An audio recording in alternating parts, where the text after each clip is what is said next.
Ce monde n'est pas chez moi, je suis juste un passant, et mes trésors s'entassent quelque part là au ciel.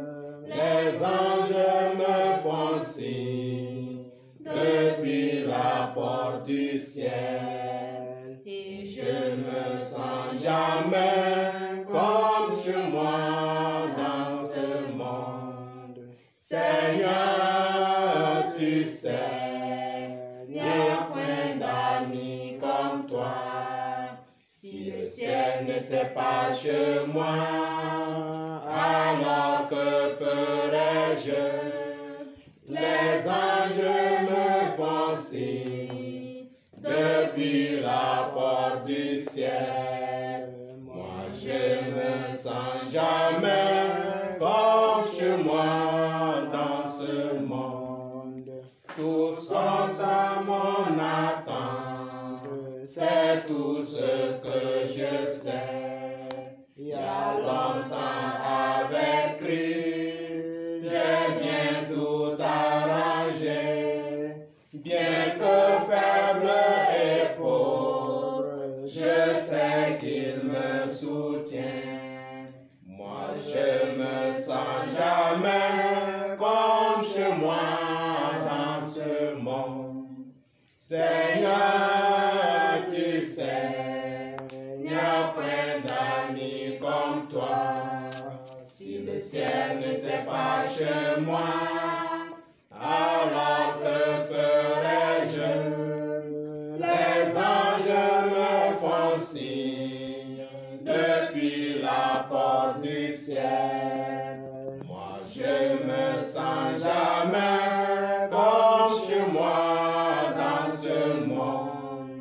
Dans le pays de gloire, nous vivrons à jamais.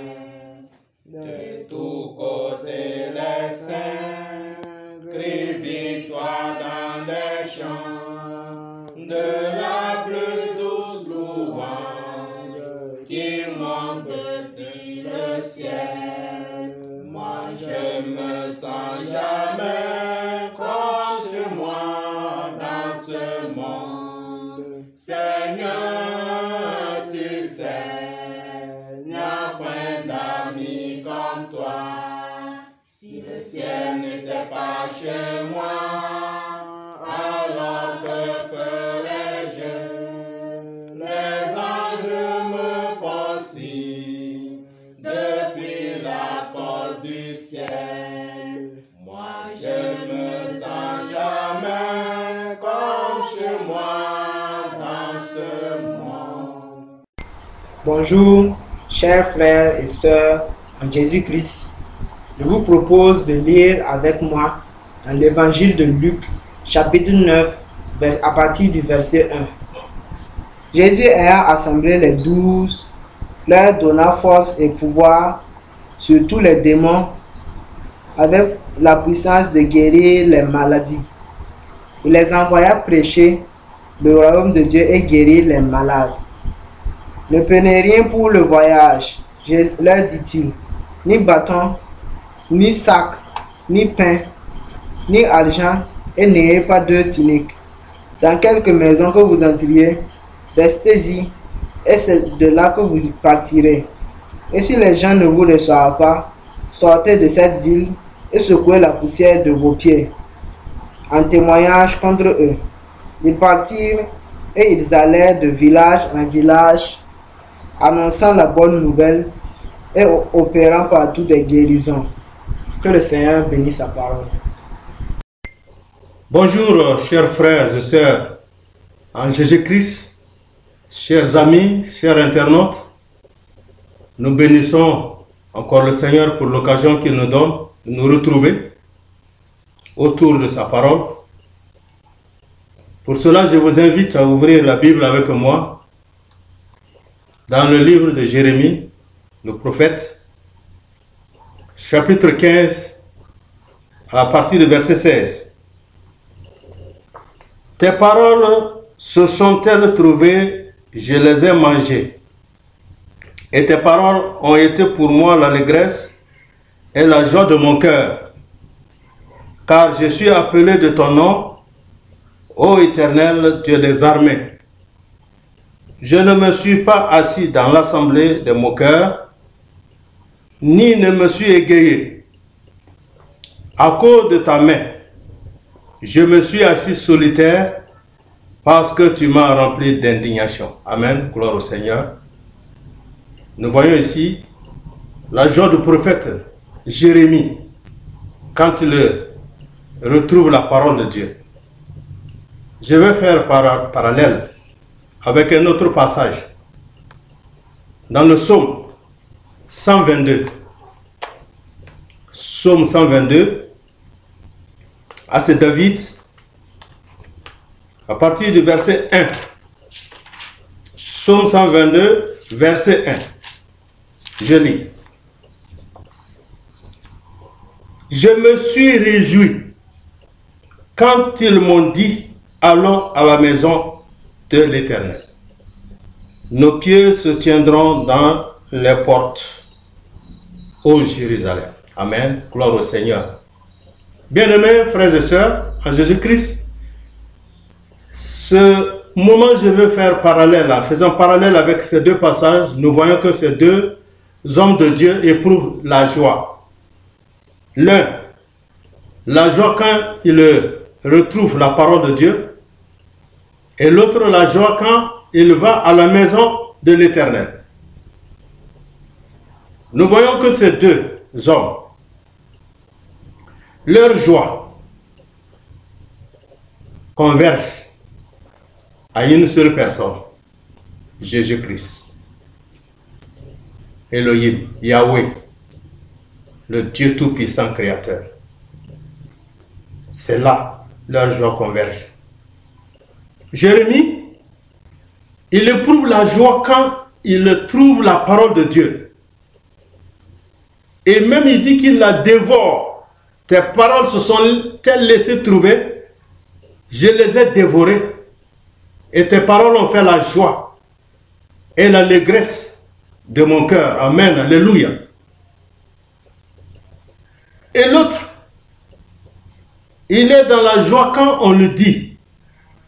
Allons à la maison de l'Éternel. Gloire au Seigneur. La parole, c'est Jésus-Christ. Amen. Oui, la parole, c'est Jésus-Christ. Et quand nous allons dans Jean 1, Jean 1, 1, un passage que nous connaissons très bien, et dit au verset 1, au commencement était la parole, et la parole était auprès de Dieu, et la parole était Dieu. Elle était au commencement auprès de Dieu.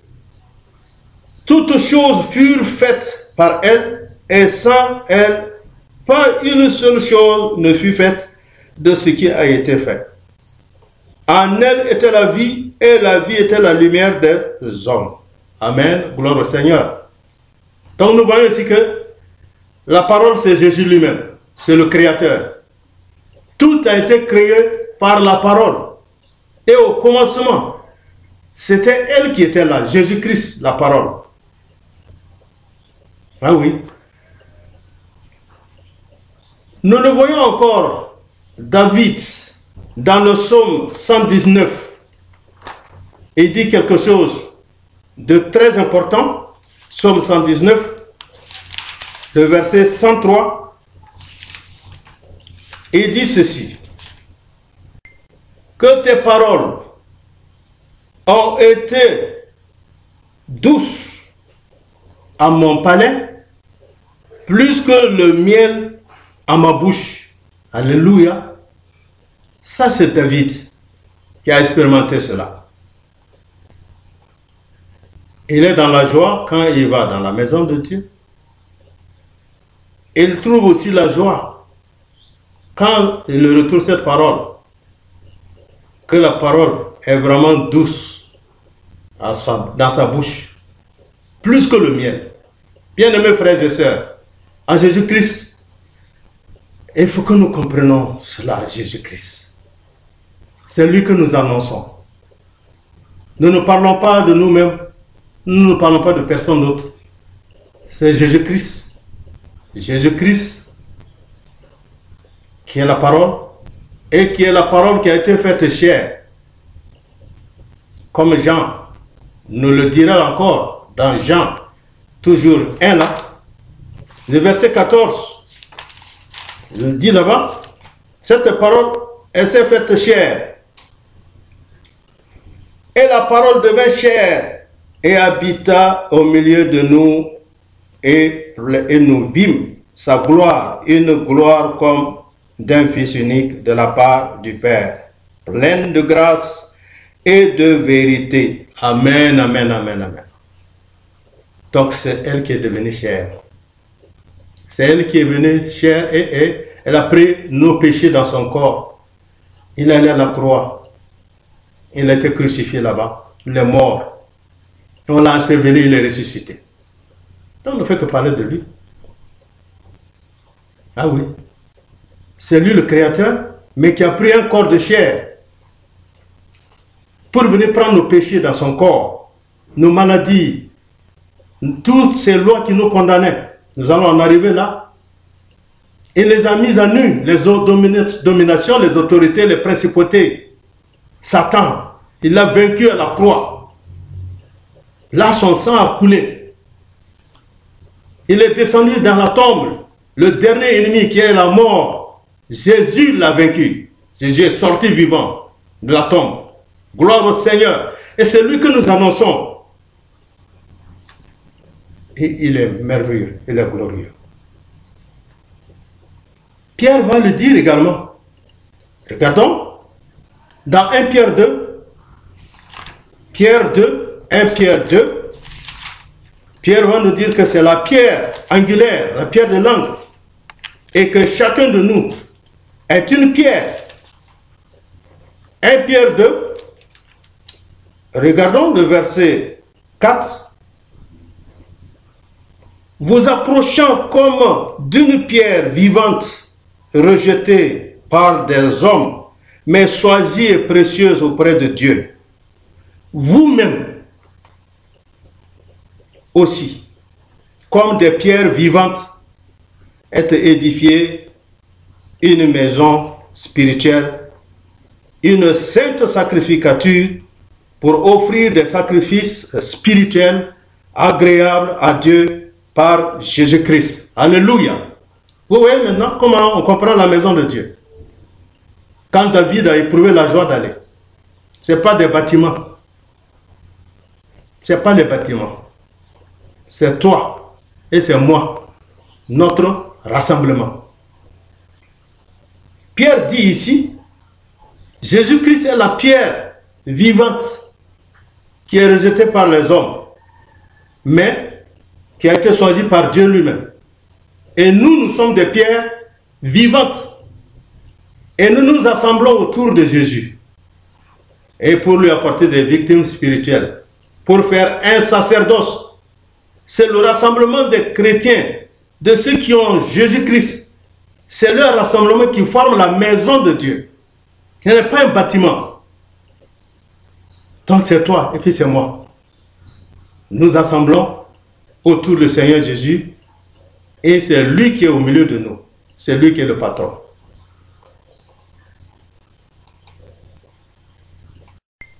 Là, nous comprenons que c'est ça qui est la maison de Dieu. Le rassemblement des frères et des sœurs qui sont vraiment des pierres vivantes et qui forment vraiment la maison de Dieu autour de Jésus-Christ. C'est ça qu'il dira plus tard encore. Dans Matthieu 16, le verset 18, Matthieu 16, 18, il dit là-bas,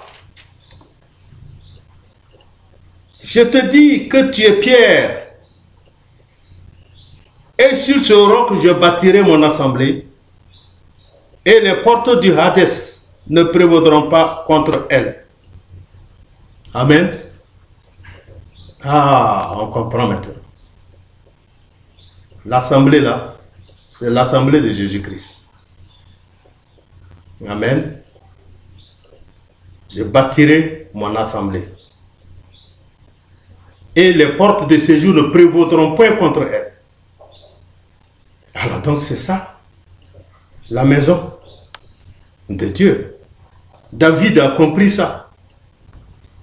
Il dit, quand on me dit, allons à la maison de l'Éternel, je suis dans la joie.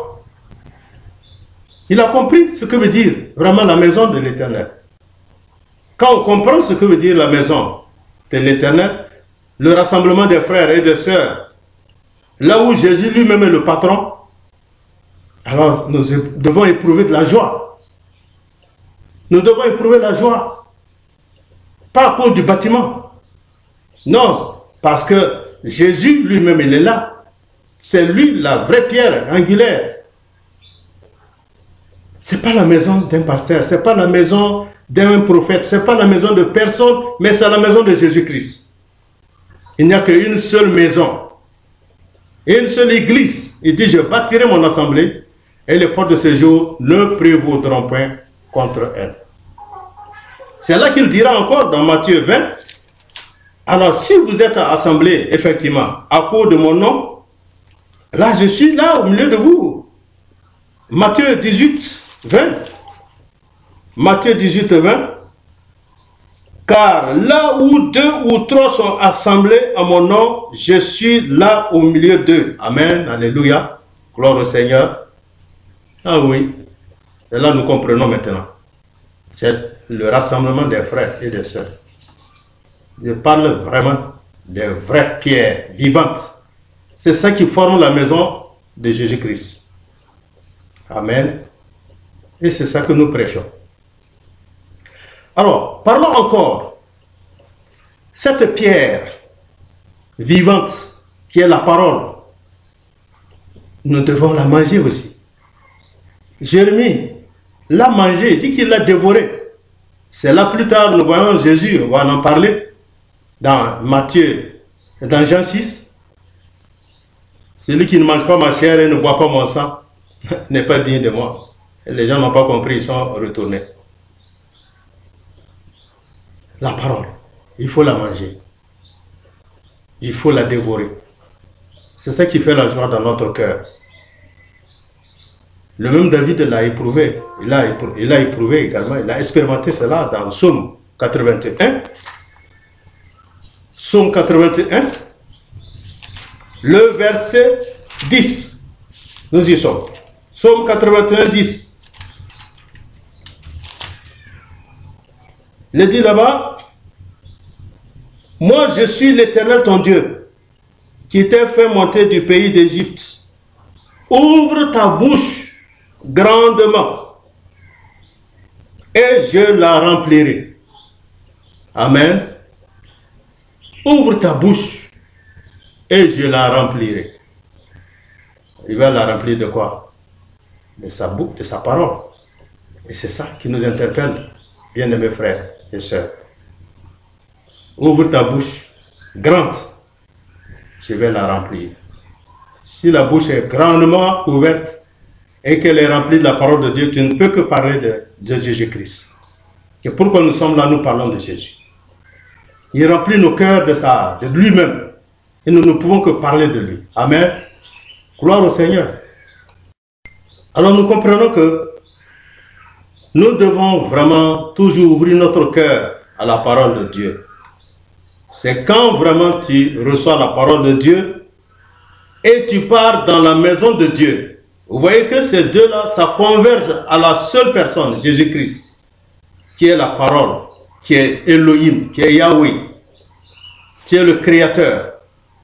Amen. Oui. Notre bouche s'ouvre pour recevoir la parole de Dieu. Elle dira dans Deutéronome, le chapitre 8, verset 3. Et il t'a humilié, et t'a fait avoir faim, et il t'a fait manger la manne que tu n'avais pas connue, et que tes pères n'ont pas connue, afin de te faire connaître que l'homme ne vit pas de pain seulement, mais que l'homme vivra de tout ce qui sort de la bouche de l'Éternel. C'est ça. Toi, tu ouvres ta bouche, Somme 81 là, et Dieu l'a rempli de sa parole. Alléluia. Ah, c'est merveilleux. Hein? L'homme ne vit pas de nourriture seulement. Il ne vit pas de repas même il ne vit pas de repas seulement. Mais de la parole de Dieu, nous devons la manger.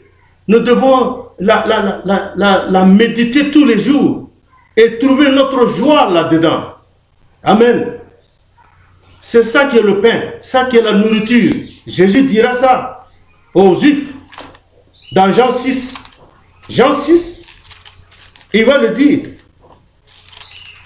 Ils étaient là, ils pensaient que Moïse les a donné du pain. Jésus va leur dire ça.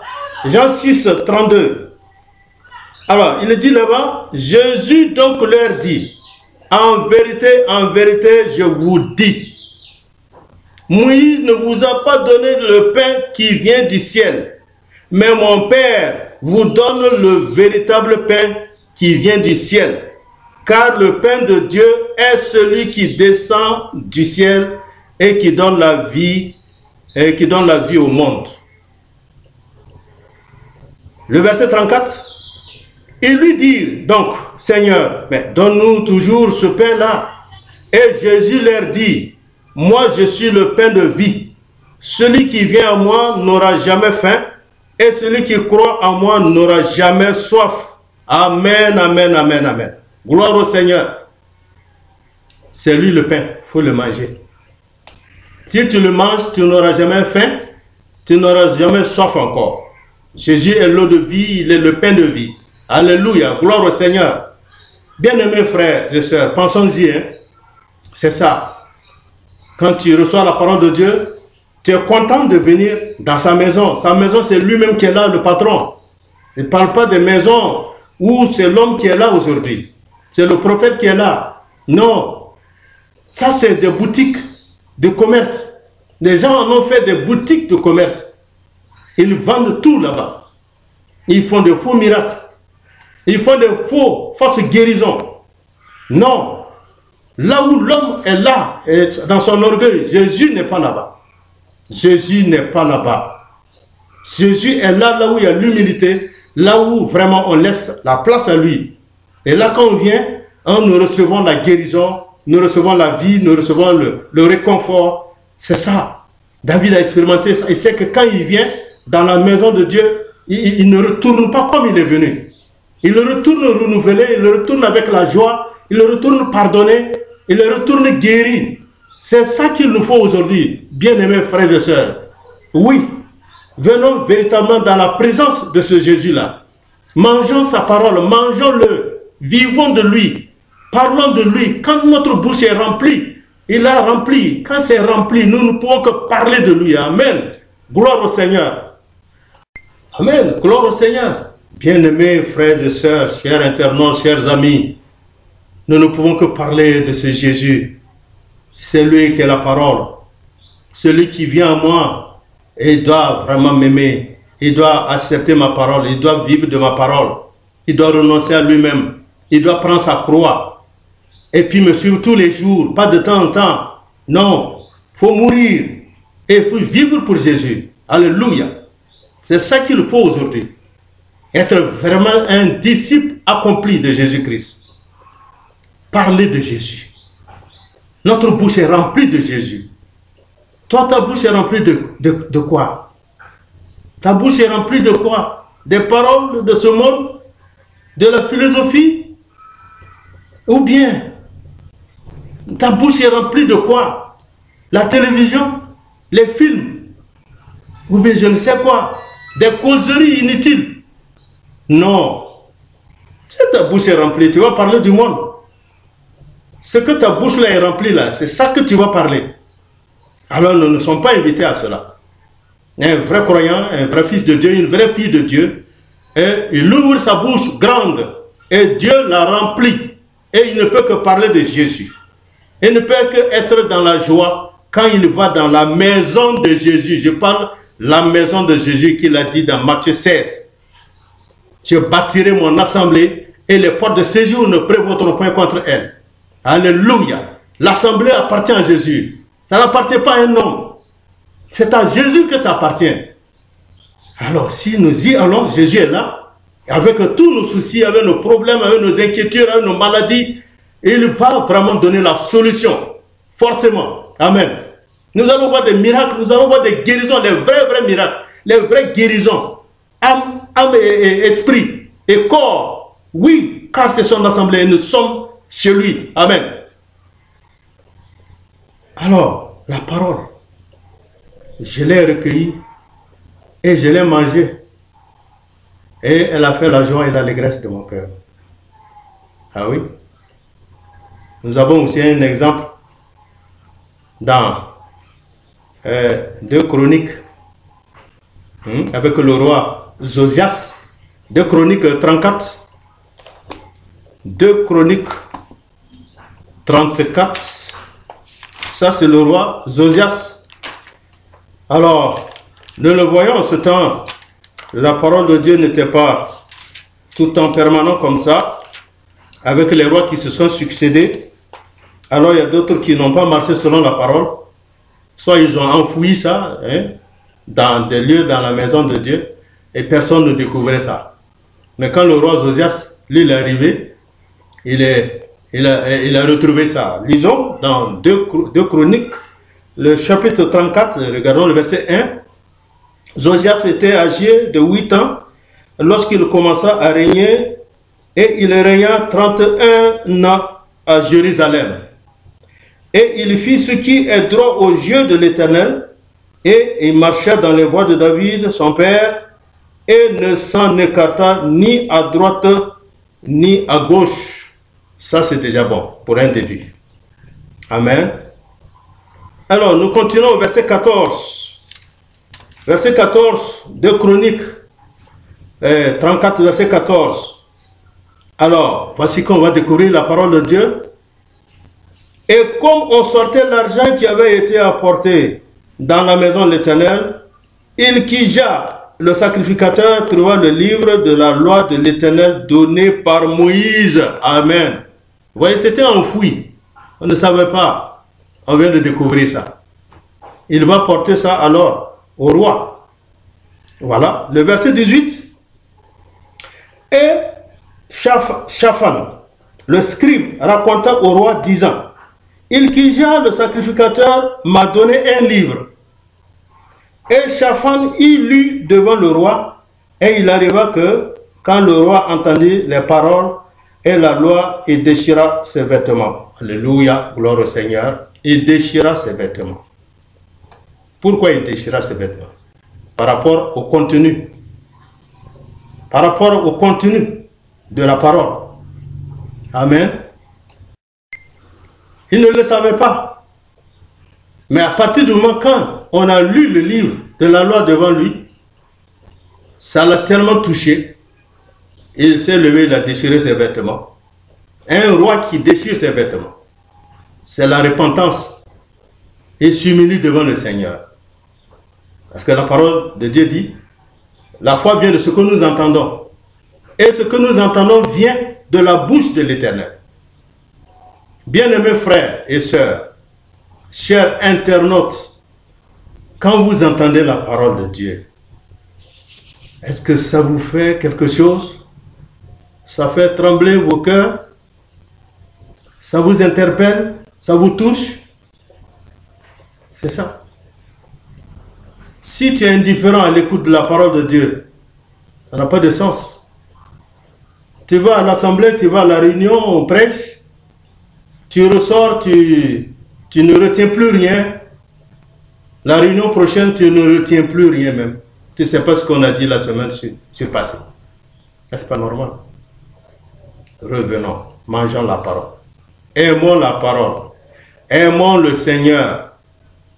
Marchons en lui. Vivons en lui. Que quand on entend la parole, ça doit vraiment brûler dans notre cœur. Comme tous ces chrétiens sur la route d'Emmaüs. Vous avez vu à la fin, non? Quand Jésus faisait compagnie avec ces deux qui ont quitté Jérusalem. le jour de la résurrection. Et à la fin, qu'est-ce qu'ils ont dit? Nos cœurs ne brûlaient-ils pas en nous quand ils nous parlaient? Ah, ils ont remarqué maintenant que quand l'homme là, ils n'avaient pas su que c'était Jésus, quand l'homme là nous parlait, ils ont remarqué que nos cœurs là brûlaient quand il nous parlait. Amen. Quand la parole de Dieu est prêchée dans toute sa révélation, ça doit nous changer, ça doit nous transformer. Amen. C'est ça que Jésus veut. Faites de toutes les nations des disciples. Enseignez-leur à observer tout ce que je vous ai prescrit. Voilà. C'est ça, être croyant, être chrétien. Disciple, pas autre chose. Être un témoin, annoncer maintenant Jésus. Proclamer Jésus, puisque tu as ouvert ta bouche. Il a rempli. Il a rempli de sa parole. Alors, parle de lui. Annonce-le. Jérémie a dit que non. Parce que je regarde tous. Je suis dans l'indignation quand je regarde le monde. Tu ne peux pas accepter le monde. Tu ne peux pas vraiment encore croire à ces choses-là autrement. Oui, car la parole de Dieu te remplit maintenant. Et ta bouche, quand tu ouvres ta bouche, c'est ça que tu parles. C'est ça que tu proclames. Bien-aimés, frères et sœurs, en Jésus-Christ, c'est ça qui nous interpelle. Oui. Tu as reçu la parole de Dieu, tu es content? Elle te donne la joie, comme Jérémie. Nous avons vu Josias aussi. Ce roi, il a marché dans les traces de David. Hein? Nous avons vu David aussi. Il dit que la parole de Dieu est tellement sucrée dans sa bouche, plus que le miel. Amen. Vous voyez, il a marché dans les traces de David. C'est pourquoi il a régné jusqu'à 31 ans. Hein? Quand il avait 8 ans, il est devenu roi. Mais il a régné pendant 31 ans. Amen. Son nom là veut dire que l'Éternel guérit. Il est vraiment guéri. Alléluia. Ça nous guérit. Guérit physiquement et spirituellement. La parole de Dieu dans notre cœur nous guérit. Ça nous guérit, ça nous booste, ça nous fortifie. Ça nous donne la vie. Alléluia. C'est ça. Prêchons la parole. Vivons la parole. Voilà. Bien-aimés, frères et sœurs, pensons à tous ces passages-là. Que le Seigneur vraiment nous donne vraiment cette révélation. Voilà. On a reçu la parole, on est content. Et quand on va aussi au rassemblement, c'est Jésus qui est là. C'est la maison de Jésus. Je bâtirai mon assemblée. C'est là Jésus est le patron. Je parle de l'assemblée où Jésus est le patron. Où il y a l'humilité. Où vraiment, celui qui est là-bas, là, il est humble. Il ne parle pas de lui-même. Il ne fait que parler de Jésus, la croix. Amen. Que Dieu vous bénisse. Gloire au Seigneur. Gloire à Jésus. Merci Seigneur. Amen.